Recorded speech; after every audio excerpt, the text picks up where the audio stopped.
At Accuracy in Academia, of course, we spend every day doing the depressing business of finding out what's being taught in college and how accurate it is. But since we fill our spaces, web and print, with so much inaccuracy from so many campuses, we just felt compelled to fill that void with something genuine for a change. So we do these monthly get-togethers here, where we bring in speakers who actually are expert in the subjects they talk about. That's hard to find in Washington. You've been here long enough to realize that.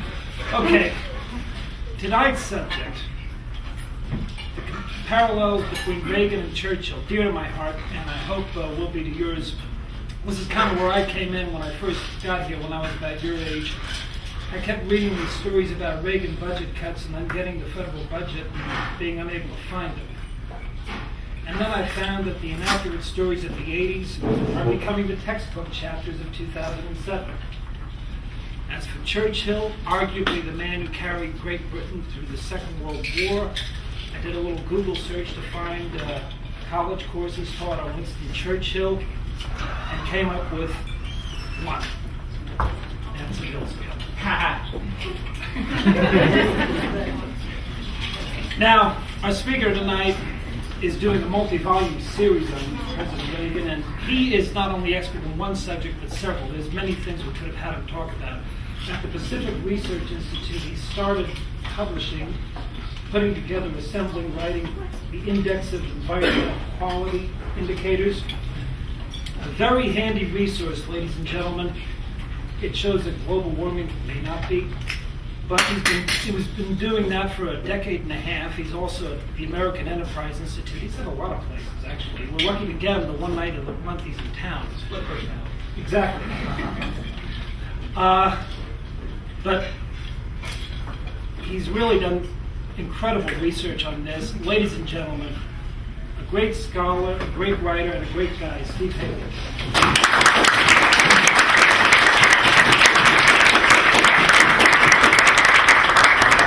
Thank you, Mal. Thank you, AIA. I have a pretty loud voice, so I thought I'd go without a microphone because sometimes it doesn't work. Is that working for you okay? And you want me to sort of talk towards you? You got to, well, I'll feel like a ventriloquist and cast my voice that way while I look this way. I'll try something like that. Turn around so you guys can hear me once in a while. I'm actually a little bashful about talking about my books. I don't know, I'm quirky and shy that way. So I think actually I'll introduce the subject this way. Most of you understand are undergraduates who are here spending a semester as interns, right? How many of you are political science majors? That'd be most of you? Yeah, that'd be most of you. How many of you, any of you history majors? That looks like covers about 80% of you. Let me try to introduce the subject this way then. My own view is that an awful lot of academic programs in political science these days are almost irrelevant to the real world.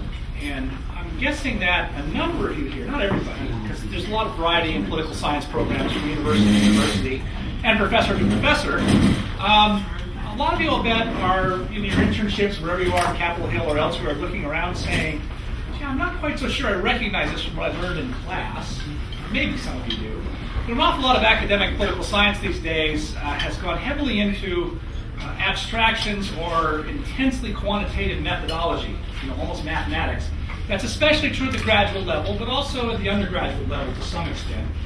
And I mean, to look at the professional academic journals like the American Political Science Review, you almost need an advanced degree in mathematics to understand the article, heavily in the models. They don't talk about real people all that much. And I have sort of the old-fashioned view that, some of that work's very useful, by the way. I don't want to knock all of it. I don't want to say it's all biased.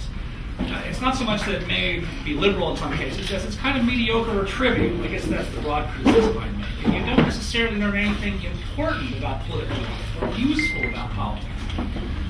And so I incline to the old-fashioned view that an important way to understand political life is to actually read biography.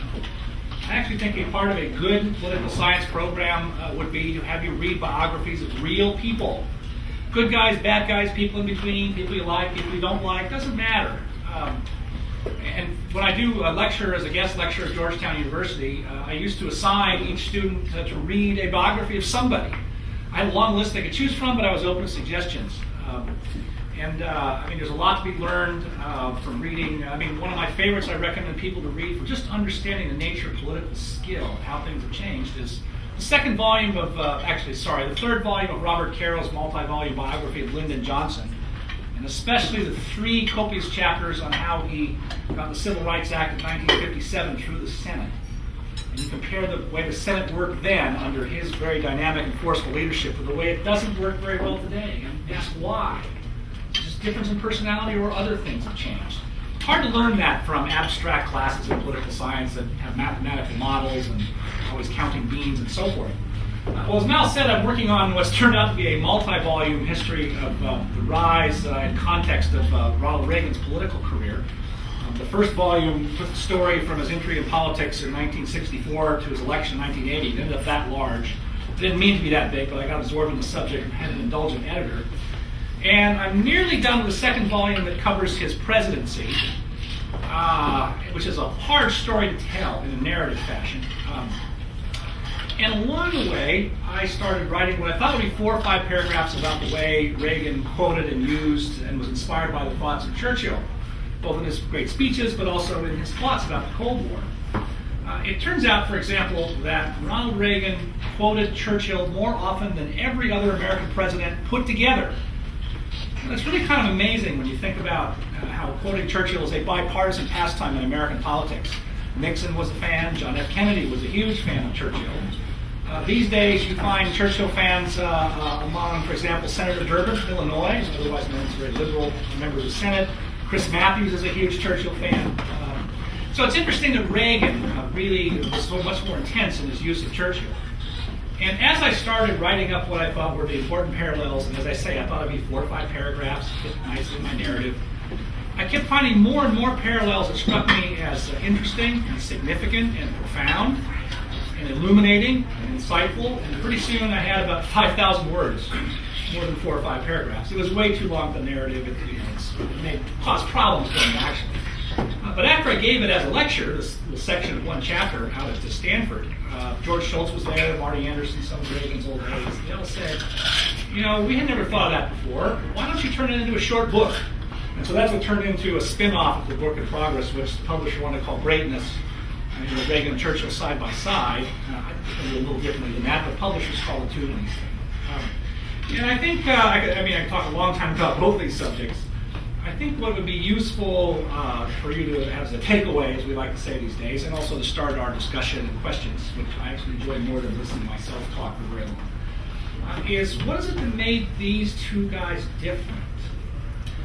I say different when you count them as great leaders, extraordinary, above the run-of-the-mill politicians that were their peers. And I guess a couple ways to stimulate your thinking would be to put it this way. If people ask me, and I'll answer a question that people will often ask, what biography of Churchill should I read? Have any of you here ever read a biography of Churchill, by the way? Anybody, 1 or 2 or 3 of you? Of course you have. I usually recommend to people that they read the William Manchester's 2-volume biography, The Last Lion, the 3rd volume of which is finally going to be finished by an old friend of his, hopefully by the end of this year and out next year. In large part because of Manchester's great narrative gifts. He's one of the great narrative stylists of the last century. He died about 3 years ago, as I say, before he could finish the 3rd volume. The first 2 volumes are absolutely magnificent reading. But I always tell people, ignore the title. The title is called The Last Lion. And explicit in his treatment of Churchill in that book is that Churchill was successful because he was an anachronism. He was a man out of the Victorian era, a man who was an imperialist from the late 19th century in Britain. And there's a certain amount of obvious truth to that. All those are accurate descriptions of the man and his background. But on the other hand, remember that in 1940, when Britain was in crisis and struggling for its life, there were a lot of people around Churchill in his party, colleagues in the House of Commons, who were also products of the Victorian era, who'd been to the same schools with him, had served in Parliament with him for decades. But it was Churchill alone who seemed to have the insight, the resolve, and the courage, and the skill to see to the moment.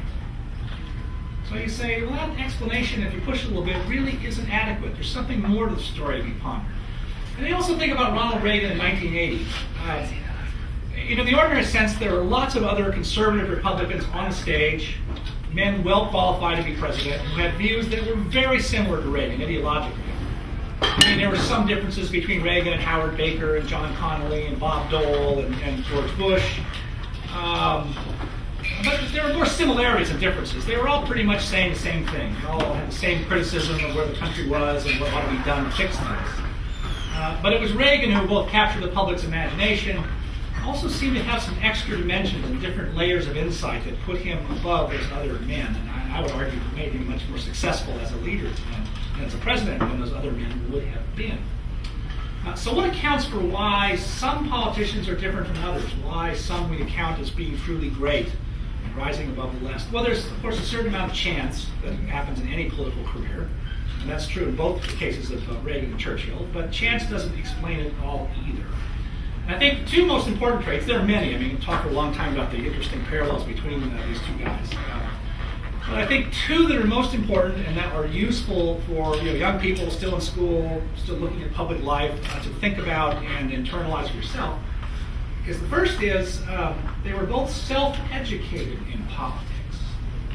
I'll talk about that in a minute. I just mentioned the second factor is they both had very unconventional imaginations that was coupled with a very independent streak in their thinking. Remember that both Churchill and Reagan were party rebels. Today, Republican Party, everyone's a Reagan Republican. If you said in 1980, let alone 1976, you were a Reagan Republican, was to mark yourself out as some kind of dangerous radical, someone who would wreck the party, someone who could surely not win a national election. That shows you how much times have changed. But Reagan was a party rebel who divided the party over the Panama Canal Treaty in the late 70s, just as Churchill had divided the Tory party over India in the 1930s.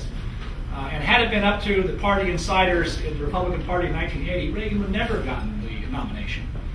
Just as the Conservative Party was not enthusiastic about having Churchill as Prime Minister in 1940. I don't know how many of you know this, but the reason Churchill became Prime Minister in 1940 is that the Labour Party, the opposition party, most of whom had always hated Churchill, but whose leaders saw that he was the only person in the majority Conservative Party with the resolve to fight the war effectively, sent word back that they would not serve in a coalition government, which is what Britain likes to do with a crisis, under any other conservative but Churchill. So the Conservative Party leadership very grudgingly accepted Churchill as their leader and only slowly came around to accepting his leadership.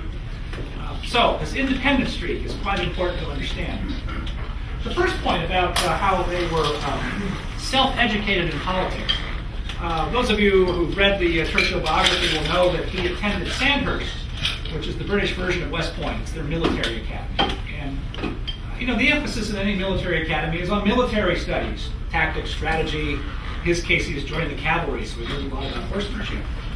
And when he got out of Sandhurst and was sent off to his first posting as a junior officer in India, Churchill, who was ambitious to enter politics, understood that he didn't know enough about politics to be serious about a political career. And so, if you'll pardon me when I get a few notes, because I actually like to get his words exactly right. He wrote about this passage in his life in his early autobiography called My Early Life, which I highly recommend. It's a wonderful book to read. How this young man came to public life and the formative experiences of his life. But as I say, he said his education was defective and incomplete. And so what he did in the afternoons, British officers, by the way, they had the afternoons off.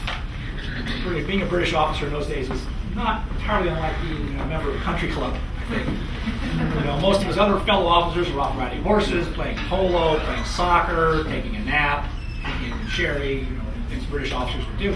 Churchill decided to read books. So he put it, as he put it in My Early Life, I resolved to read history, philosophy, economics, and things like that. We know from his letters and from his own account that he read Plato and Aristotle. He read Adam Smith's The Wealth of Nations. He read the unabridged version of all 8 volumes of Gibbon's Decline and Fall of the Roman Empire. He read Macaulay's History of England, which also provoked him since Macaulay was very hard on Churchill's ancestor, the first Duke of Marlborough. He read David Hume's History of England along with Hume's other works. He read a lot of modern philosophers, Hegel, Schopenhauer. We also know he read Machiavelli, although he didn't admit it at the time. The other thing he did, which is kind of interesting, is he asked for his mother to send as many copies as she could round up of the Annual Register, The Annual Register is the House of Commons version of our congressional record. It's the verbatim transcripts of the debates that go on the floor of the House of Representatives. So his mother dutifully sent him 27 volumes of the Annual Register, covering many of those years of the late 19th century, the great debates over free trade with Cobbett and Bright, debates over the Crimean War, things of this kind. And Churchill would read through these and read the debates that were going on in the House, and then he'd write his own speeches of the speech he would give if he were participating in that debate, refuting the other speakers, siding with them, and so forth. He'd practicing to be a parliamentarian. And as he put it, it was, quoted again, a curious education. First, because I approached it with an empty, hungry mind and with fairly strong jaws. And what I got, I bit. Secondly, and I think this is the important part, because I had no one to tell me, this is discredited. Who should read the answer to that by so-and-so?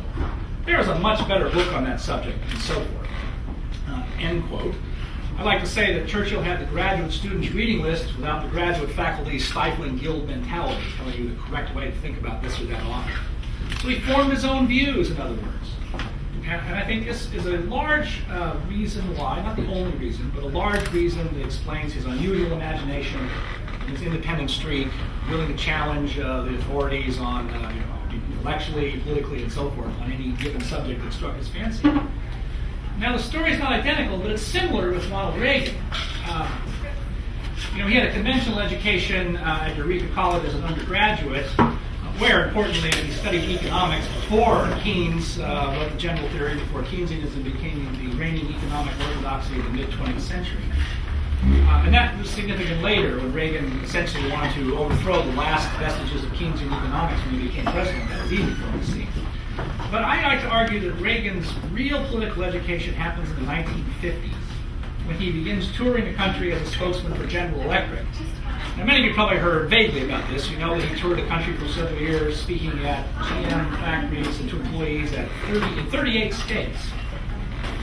What fewer people know about Reagan is that, or remember, is that he did all those trips from California by train. Because Reagan was afraid to fly and did not step on an airplane for nearly 35 years during the middle years of his life. He had a bad experience with a plane flight in the early 1930s when he first arrived in